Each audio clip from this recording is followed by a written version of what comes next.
Whenever a Padawan passes their trial and is granted the rank of Jedi Knight, they are given 3 primary paths to choose from.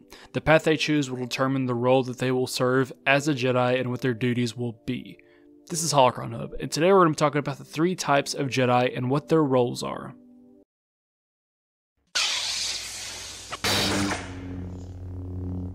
So, Jedi are not all the same. And when they become a Knight, they can choose to either become a Jedi Consular, a Jedi Guardian, or a Jedi Sentinel.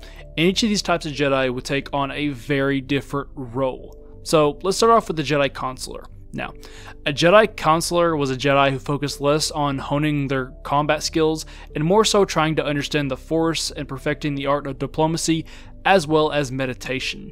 A Jedi Consular would rather try to reason with an opponent rather than try to cut them down, making them more pacifist than the Jedi Guardians, who I will address later. And while Jedi Consulars would do whatever they could to prevent conflict, this doesn't mean they would just be pushovers, and they were actually very skilled in combat. And Jedi such as Kit Fisto, Luminara Unduli, Barriss, and Master Yoda are great examples of Jedi Consulars. And what you may notice about these Jedi is that they carry green lightsabers, and it's very common for a Jedi Consular to carry a green lightsaber. And the reason is because a green lightsaber is signified by someone who reflects heavily on the mysteries of the Force. So if you see a Jedi with a green lightsaber, it's a good chance that they are a Consular. However, just because they have a green lightsaber does not mean that they are a Consular. If a Jedi chose to study and become a Jedi Consular, there were specialized paths that they could choose. Jedi Consulars could choose to become a Jedi Diplomat, who were tasked with writing treaties and resolving political disputes. Jedi Diplomats were skilled negotiators who would often work as intermediaries and were many times the voice of the Republic. Another path that Jedi Consulars could choose was becoming a Jedi Ambassador, and their main purpose was serving as a liaison between newly discovered worlds and the Republic Senate. Jedi Ambassadors were often requested by the governments of foreign powers to mediate talks of membership within the galactic regime. Unlike the Jedi Diplomats, the Ambassador serves solely as the face of the Republic and does not make policy or major decisions for either party. Consulars could also choose to become Jedi Healers. Healers were drawn to the specialization by their compassion for others and a desire to cure the infirm and stop the spread of disease. Taking a more holistic approach to healing than the average physician, healers use the Force to accelerate the natural healing abilities of living flesh. Led by the circle of Jedi Healers, the healers grew upon the living Force to preserve life and cleanse impurities and wounds. Working closely with the medical corps, the healers often worked on battlefields of war-torn worlds, aiding in medical treatments of soldiers. Consulars could also choose to become lore keepers, who were made up of Jedi archivists, historians, and librarians. Lore keepers were tasked with maintaining and protecting the vast information available at the Jedi Temple. If a Jedi Consular was very interested in the natural world, they could choose to become Jedi researchers who acted as archaeologists, mathematicians, biologists, geologists, astronomers, as well as physicists. So Jedi researchers were literally just the science department of the Jedi Temple. And lastly, a Consular could become a Jedi Seer, and Seers were very sensitive to the Force, and Seers were gifted the ability to obtain glimpses of the future, and although it was rare, a Jedi Prophet would be considered to be a Seer.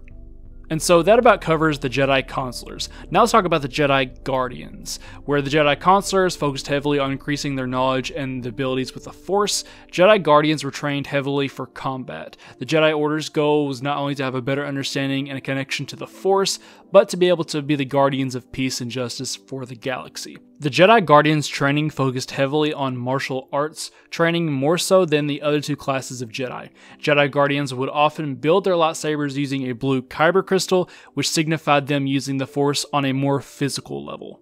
And some examples of Jedi Guardians are Anakin, Obi-Wan, as well as Mace Windu.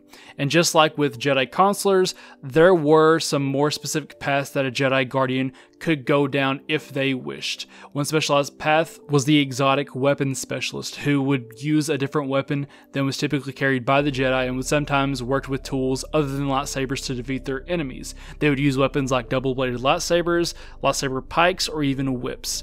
Jedi Guardians could also choose to become lightsaber instructors. It was vital that Padawans and younglings learn how to effectively use their lightsaber in battle, and it was up to the Jedi lightsaber instructors to ensure that they could handle themselves in a duel. Another path that Jedi Guardians could choose to go down was to become a Jedi Ace.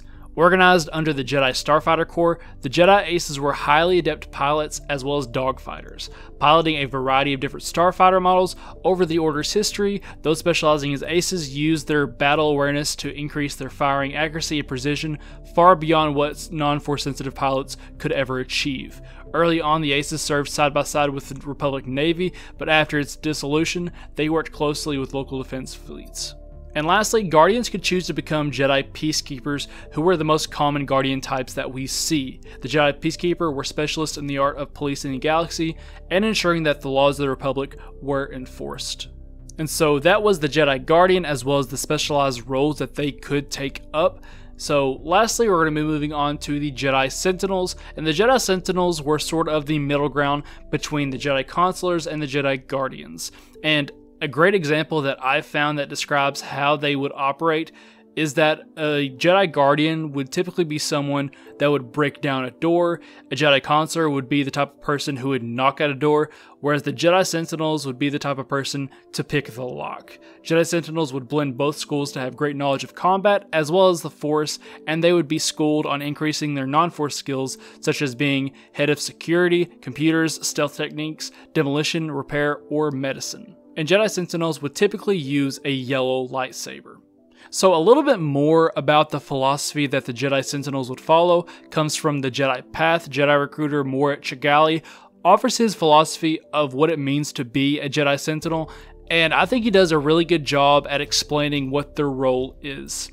He says that, in my view, it's possible to know too much about combat and the Force if it means you know next to nothing about intelligence gathering, computer slicing, technological surveillance, or espionage. Sentinels approach these disciplines from the bottom up without assuming that the Force will reveal all the answers. When you do this, you find that there's a great deal the civilians of the galaxy can teach us. And so the Jedi Sentinels understand that since they are Jedi, their role involves protecting the galaxy, and they also understand that they can't just rely on the Force to give them all the answers, and they need to have a lot of practical approaches as well. And just like the other Jedi paths, there are specialized areas that Jedi Sentinels can focus on. A Jedi Sentinel could choose to become a Jedi Artisan. Jedi Artisans focus on creativity and having great skill with tools as well as machinery. A Sentinel could choose to become an investigator who could track down criminals and would sometimes even go undercover as a spy. Sentinels would also be tasked with working as Jedi recruiters, working as members of the acquisition division of the Order. The Jedi recruiters honed the talents learned from Jedi investigators to track down and identify Force sensitives to assess whether they belonged in the Jedi Order or not. Republic law required all newborns to undergo testing, with potential candidates' names being recorded in the division's prized Kyber memory crystal. Now, after the child had aged a few months, the Order would dispatch a recruiter to test the child to see if they met the qualifications to begin training on the Jedi path. Sentinels could become part of a very secretive group called the Jedi Shadow, and this group was tasked with seeking out and destroying traces of the dark side of the Force. So, for example, if there was a rumor of a Sith holocron being located somewhere, the Jedi Shadow would be the ones tasked to going out, finding it, and destroying it. Sentinels could also become Jedi Temple guards who operated as the primary security force of the Jedi Temple. But the Jedi Temple guards are known for how they would wear formal robes and masks concealing their identity, and these masks served as an expression of their emotional detachment required in service to the high calling of being a Jedi Temple guard. And being a guard was one of the greatest honors a Jedi could do. And the Jedi Temple guards are known for having their yellow double-bladed lightsaber pikes. And what made these different from other dual-bladed lightsabers was the blades were a lot shorter and the hilt as well as the sabers were a lot fatter and gave it a more menacing look. And that design was intentional. And lastly, Sentinels could become Jedi Watchmen, and the Watchmen would typically operate on only one planet and do what they could to prevent civil wars or maintain peace on the planet or system, and they were pretty much like the sheriff.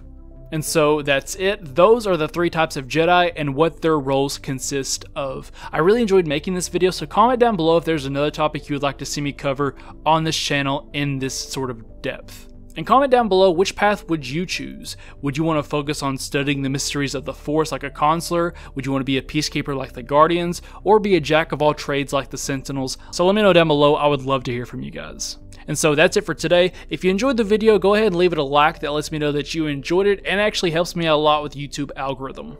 This is a new channel, so I could use all the help that I could get. And if you enjoyed the content, you're probably going to like more of my stuff. So go ahead and hit that subscribe button. That would also help me out a ton. Thank you for sticking around to the end of the video, and I will see you next time on Holocron Hub.